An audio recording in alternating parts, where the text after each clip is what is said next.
Hello everybody, this is Steph and welcome back to Steph's Movies and Music. We're going to do another pickups video. We have vinyl and CDs to show you. A fair amount total, all in all. Some were from thrift stores and, well actually all the CDs were from thrift stores or donations, I guess you could call them, gifts. And then all the records were from eBay because that's where I find all the good stuff because obviously it's eBay, so of course, you're just going to pay a little bit of a premium for it. First of all, though, I do want to apologize for the camera if it is kind of acting up with flicking around. It's a fairly new camera that I just got a few months ago, and right now I'm with the problems I'm having with my MacBook. I can't connect my. I also have a regular laptop, but I can't connect my iPhone to it as easily. And it's just not working out very well. So I'm going to try this camera option and see if I could do it that way. Let's go ahead and jump right into it. And we're going to start with the CDs. The CDs are in order kind of from what I'm excited for and kind of what just I picked up. It's actually vice versa. The least exciting for me to the most exciting. And the first one is Let's Be Us Again, Lone Star. So you could kind of tell, you could kind of see why I'm the least excited for that. I know they were pretty big in like probably the early 2000s, maybe even 90s. This was 2004. And then we have an interesting one called Dedicated. I think it's like a compilation kind of album, but like with not just the Grateful Dead. It's like several artists, and but I think they're all covering Grateful Dead songs. I think I can't be too sure. There's Bruce Hornsby. There's Indigo Girls on here. There's Cowboy Junkies. Jane's Addiction, which is probably the biggest one on there, in my opinion. So that's pretty cool. And the cover art, I'm only assuming that it has something to do with the Grateful Dead because that cover art looks pretty much like a Grateful Dead album cover art. So there's that.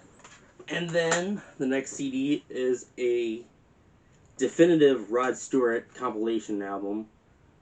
It has obviously all his greatest hits, probably. That's not just what compilation albums are. They could be anything, really. But, I mean, it has Maggie May, Every Picture Tells a Story, Tonight's the Night, The First Cut is the Deepest, Hot Legs, Do You Think I'm Sexy, Young Turks, which is actually Young Hearts, Tonight I'm Yours. So, yeah, there's a lot of good ones on here. Forever Young, of course. It looks like this is just... Does this have 2 CDs in it? Yeah, it does, so... That's cool. It's a double CD. Pretty cool. And then now here's the part where you start discovering that the camera's, I think, kind of flickering around between like 2 different kind of filters for whatever reason. It's not the greatest camera. Here's another Rod Stewart. This is actually an album, like an actual studio album. It's the deluxe edition of Rod Stewart Blood Red Roses, which is pretty cool.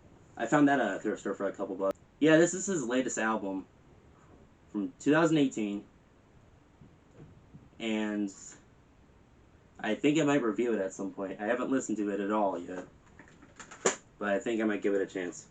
And then the next one is Melissa Etheridge, Brave and Crazy. I really like Melissa Etheridge. Obviously, there's the Come to My Window. She has a lot of hits.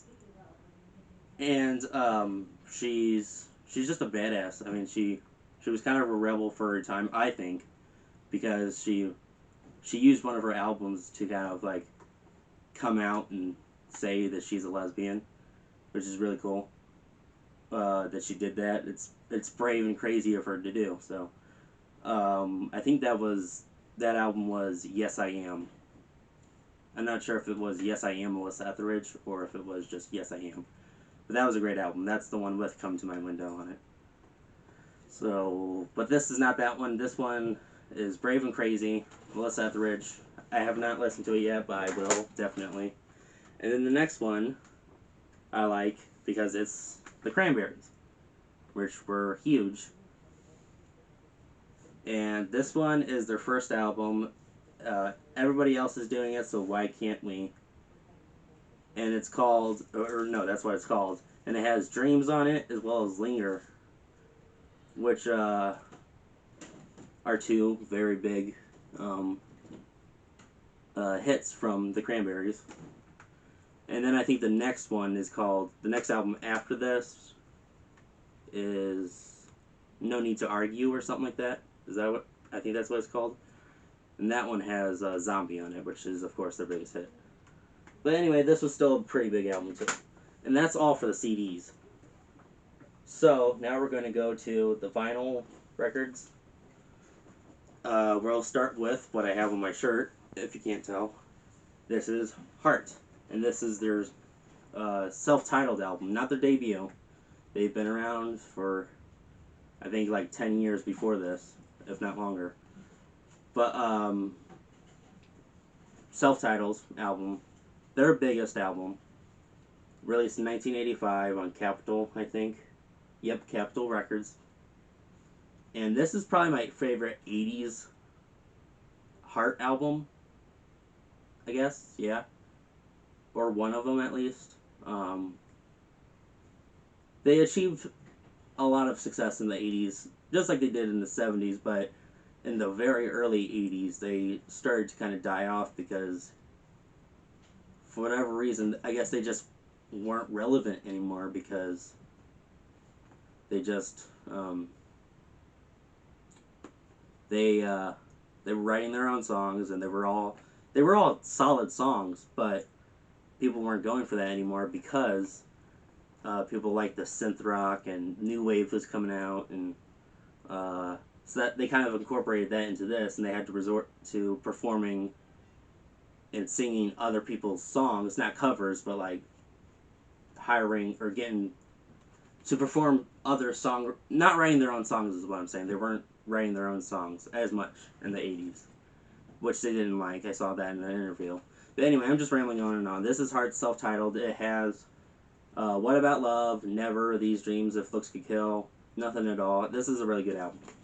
So check it out. It's their best-selling album. And then we have the best-selling album of REO Speedwagon. Basically, all of these are like the best-selling albums of what they are, for the most part, of whoever they're by.